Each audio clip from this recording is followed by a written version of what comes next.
भगवान शिव जी मैया पार्वती को कथा सुनाते हुए उत्तरकांड के दोहा क्रमांक 55 में कह रहे हैं। मैया पार्वती ने कहा कि हे प्रभु, आप यह राम की कथा कहाँ सुनी? तो भगवान शिव जी ने कहा कि ऐसे प्रश्न विहंगपति कीन्ह काग सन जाई, सो सब सादर कही हूँ सुनहु उमा मन लाई। ऐसी प्रकार का प्रश्न कागभुसुंड जी ने गरुड़ जी से किया था। गरुड़ जी ने कागभुसुंड से किया था। कीन्ह काग सन जाय, सो सब सादर कही हूँ सुनहु उमा मन लाय। उसी कथा को मैं तुम्हारे सामने कह रहा हूँ, तुम मन लगाकर सुनहु उमा मन लाए, मन लगाकर श्रवण करें। फिर कहा कि मैं जिमी कथा सुनी भवमोचनी, सो प्रसंग सुन सुमुखी सिलोचनी। मैंने जिस प्रकार से यह भगवान की कथा कहा, मैं जिमी कथा सुनी भवमोचनी, सो प्रसंग सुन सुमुखी सिलोचनी, वह प्रसंग को तुम सुनो। भगवान शिव जी ने कहा कि प्रथम दक्ष ग्रह तब अवतारा, सती नाम तब रहा तुम्हारा। पहले तुम्हारा जन्म दक्ष के घर में हुआ, तब तुम्हारा नाम सती था। कि दक्ष यज्ञ तब भाय अपमाना, तुम अति क्रोध तजे तब प्राणा।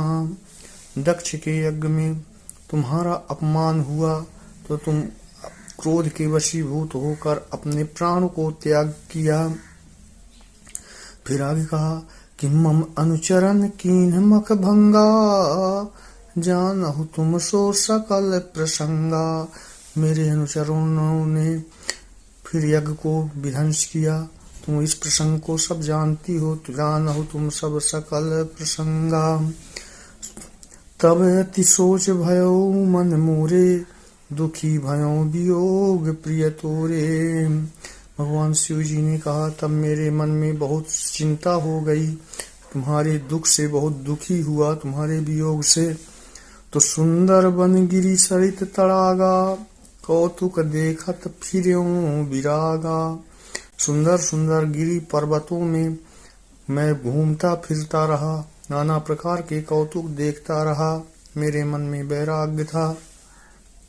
फिर मैं वहां घूमते घूमते कहाँ पहुंचा कि गिरि सुमेरी उत्तर दिशि दूरी, नील शैलेख सुंदर भूरी। सुमेर पर्वत में मैं गया तो वहां एक नीलगिरी है, नील शैलेख सुंदर भूरी। वहां पहुंचा तो वहां जब देखता हूँ तो वहां क्या हुआ कि तासु कनक में शिखर सुहाए, चारु चार मोरे मन भाए। उस पर्वत में 4 शिखर हैं, वह मेरे को बहुत अच्छे लगे, चारु चार मोरे मन भाए।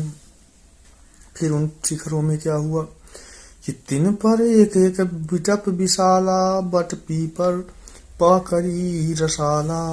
उन 4 शिखर में 3 पर एक एक बिटप विशाला, एक एक पेड़ है। एक बरगद का पेड़ है बट, दूसरा पीपर का पेड़ है, तीसरा पाकरी का पेड़ है और चौथा आम का पेड़ है। तो शैलो परिसर सुंदर सोहा, मणि सोपान देख मन मोहा। उस शैल के ऊपर, उस पर्वत के ऊपर एक सुंदर तालाब है और उस तालाब में मणियों की सीढ़ियां बनी हुई हैं। मैंने उनको देखा तो मेरे को अच्छा लगा। मणि सोपान देख मन मोहा। फिर से आगे कहा कि शीतल अमल मधुर जल, जलज विपुल बहुरंग। कूजत कलरव हंस गन, गुंजत मंजुल भृंग। उस तालाब में सुंदर शीतल अमृत में जल भरा हुआ है और उस जल में बहुत से पक्षी किलोल कर रहे हैं, बहुत रंग बिरंगे पुष्प खिले हुए हैं, जलज विपुल बहुरंग। फिर आगे कहा कूजत कलरव हंस गन, गुंजत मंजुल भृंग। नाना प्रकार के पक्षी हंस वहाँ कलरव कर रहे हैं, नाना प्रकार के गुंजत हंसगन गुंजत मृंजुल भृंग